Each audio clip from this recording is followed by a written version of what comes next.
আসসালামু আলাইকুম, hello everyone, welcome to another new blog.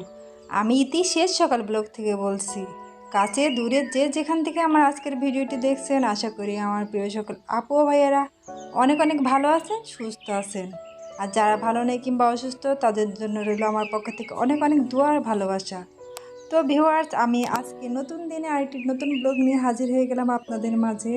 তো প্লিজ আমার প্রিয় সকল আপু ভাইয়া, আপনাদের সকলের কাছে রিকোয়েস্ট রইল আপনারা এটি লাইক দিয়ে ফুল ভিডিওটি ওয়াচ করে দিবেন। আর আজকের ভিডিওটি আশা করি আপনাদের অনেক অনেক অনেক বেশি ভালো লাগবে। তো ভিউয়ার্স, এই খুবই সুন্দর নিরিবিলি শান্ত পরিবেশের এই দর্শনীয় স্থানটি জামালপুর সদর থেকে মাত্র 15 কিলোমিটার দূরে অবস্থিত। আর এটি হচ্ছে মেলান্দ উপজেলার ঝাউগড়া ইউনিয়নের কাপাসাটিয়া গ্রামে। তো এই তো এটা হচ্ছে সরকার বাড়ি, আর সরকার বাড়ি হচ্ছে জামালপুরের গান্ধী আশ্রমের যে প্রতিষ্ঠাতা তার বাড়ি আর কি। তো এখানে পরিবেশ নিষিদ্ধ আর কি। তো আমরা সামনের দিকে একটু এগিয়ে যেতে এখানে হাতের বাম পাশে আমরা পেয়ে যাবো একটা সুন্দর শপ।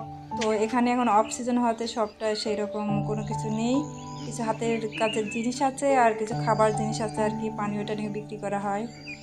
তো এখানে চারপাশটা আসলে কি বলবো, এতটা শান্ত নিরিবিলি আর প্রচুর পাখির ডাকে ভরা আর কি। আর যেদিকে তাকাবো সবুজ আর সবুজ, মানে মনটা জুড়িয়ে যাচ্ছে।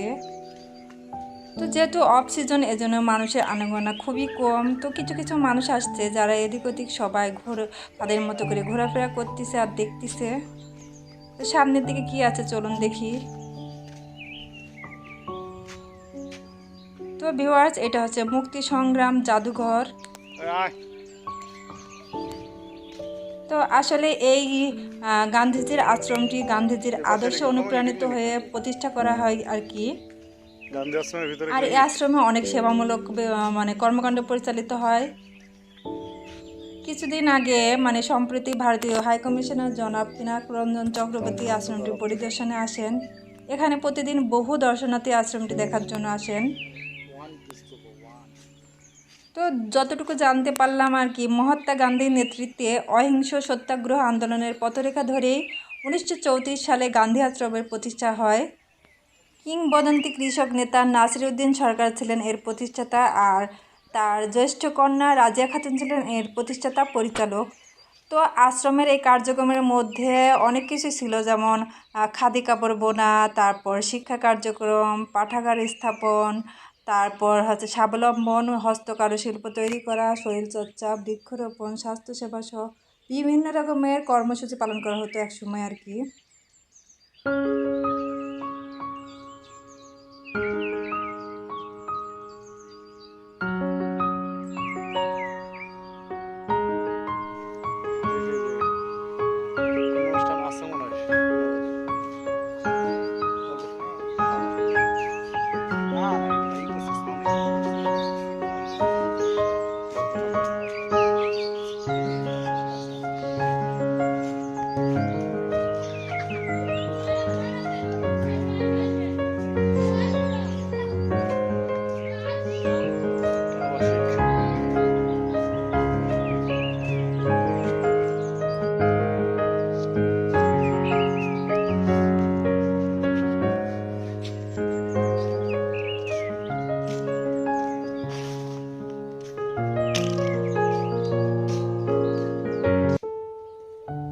তো ভিউয়ার্স, ঘুরতে ঘুরতে আমরা এই মিউজিয়ামটায় চলে আসি। আর এখানে আমার এসে তো এত ভালো লাগতেছিল, আমাদের বাংলার সংস্কৃতির অনেক কিছু এখানে সংরক্ষিত আছে, যেগুলো আস্তে আস্তে বাংলাদেশ থেকে আসলে বিলীন হয়ে যাচ্ছে। আর তার ভেতর এই যে শিকার ভেতরে হাড়ি রাখা, এই জিনিসটা আবার কি বলবো, দেখে আমার পুরাতন দিনের কথা মনে পড়ে গেল। আর শুধু তাই নয়, এখানে এই যে গরু গাড়ির চাকা, তারপর বিভিন্ন ধরনের মাছ ধরার, মুরগি ঢেকে রাখার, তারপর ঢোল, হাঁড়ি পাতিল আর কি, মানে পুরাতন দিনে যেসব ব্যবহার করা হতো বাংলাদেশে, সেগুলাই সব সংরক্ষিত আছে এখানে।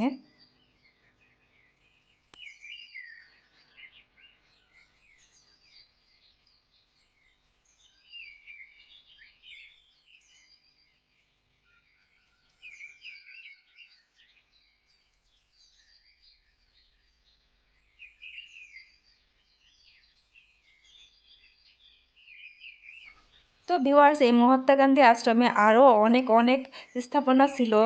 তো 1948 সালের দিকে পাকিস্তানি শাসকের বারবার হামলায় অনেক স্থাপনা আছে যেগুলো গুঁড়িয়ে দেওয়া হয় সেই সময় আর কি। তো তখন শুধু টিকে থাকে অফিস গৃহটি। তো এক সময় এই অঞ্চলের জনগোষ্ঠীর উদ্যোগে 2007 সালের দিকে আর কি 2রা অক্টোবর মহাত্মা গান্ধীর জন্মদিন উপলক্ষে আর জাতিসংঘের উদ্যোগে পুনরায় আবার এর কার্যক্রম চালু করা হয়। তো আসলে এই মহাত্মা গান্ধী আশ্রমটির মেন উদ্দেশ্য হচ্ছে মানব কল্যাণমূলক কাজ করা। তো সব মিলিয়ে আসলে মানে খুবই সুন্দর একটি আশ্রম আর কি বলা যায়।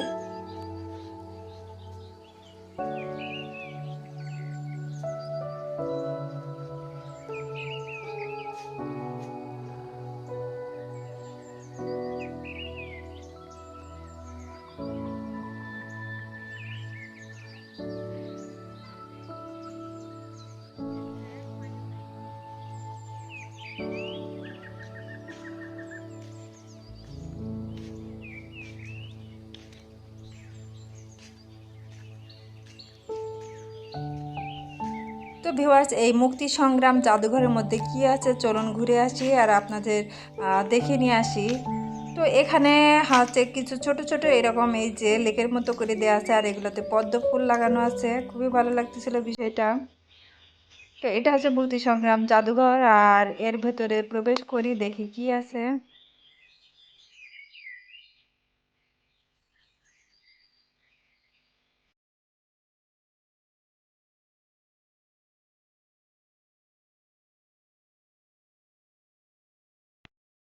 তো এর ভেতরে অনেক কিছু সংরক্ষিত আছে আমাদের মুক্তিযোদ্ধা বিষয়ক আর কি। আর তার সাথে আরো মানে মহাত্মা গান্ধী আশ্রমের অনেক হিস্টোরি এখানে আপনারা আসলে জানতে পারবেন আর কি। এখানে ফটোর মাধ্যমে সবকিছু মানে তুলে ধরা হয়েছে আর কি।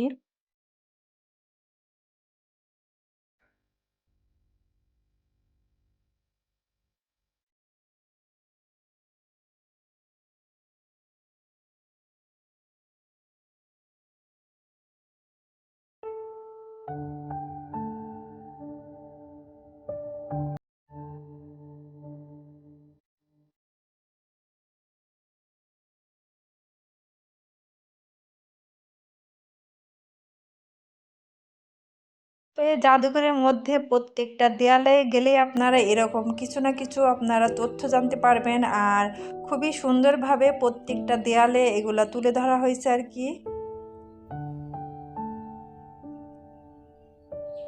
আর এই দিকে দেখলাম আমাদের যুদ্ধের সময় যেসব গণকবর বধ্যভূমি আছে, তো এটা হচ্ছে বক্সিগঞ্জ, তারপর সরিষাবাড়ি আরও বিভিন্ন মানে জামালপুরের যেসব এলাকায় বধ্যভূমি গণকবর করা হয়েছিল সেখান থেকে মাটি এনে এখানে সংরক্ষণ করা হয়েছে। এক কথায় অনেক তথ্য এখানে তুলে ধরা হয়েছে আমাদের মুক্তিযুদ্ধ সম্পর্কিত আর কি। আর এই তো জাদুঘরের এই পাশটায় আছে আপনার যে প্রতিষ্ঠাতা তার জ্যেষ্ঠ কন্যা রাজিয়া খাতুনের বিভিন্ন ব্যবহার্য সামগ্রী এখানে সংরক্ষণ করা আছে। এই যে তার ব্যবহার্য ব্যাগ, প্লেট, তারপর আরও অনেক কিছু আর কি।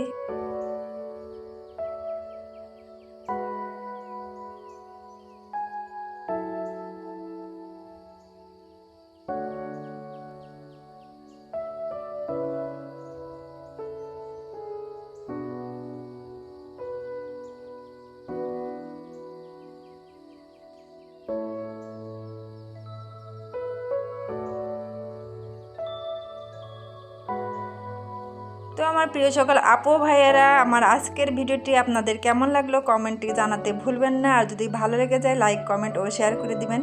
আর যারা আজকে আমার চ্যানেলে নতুন ভিজিট করেছেন, ভিডিওর কোনো একটি অংশ যদি ভালো লেগে যায় তো আমার বন্ধু হয়ে পাশে থেকে যাবেন।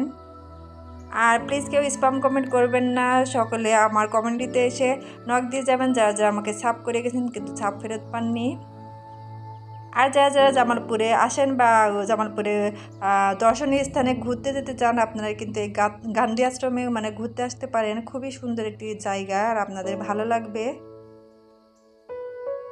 তো আমার প্রিয় সকল আপু ভাইয়েরা, আমার আজকের ভিডিওটি আমি এখানে শেষ করব। সকালে ভালো থাকবেন, সুস্থ থাকবেন। আল্লাহ হাফেজ, আসসালামু আলাইকুম।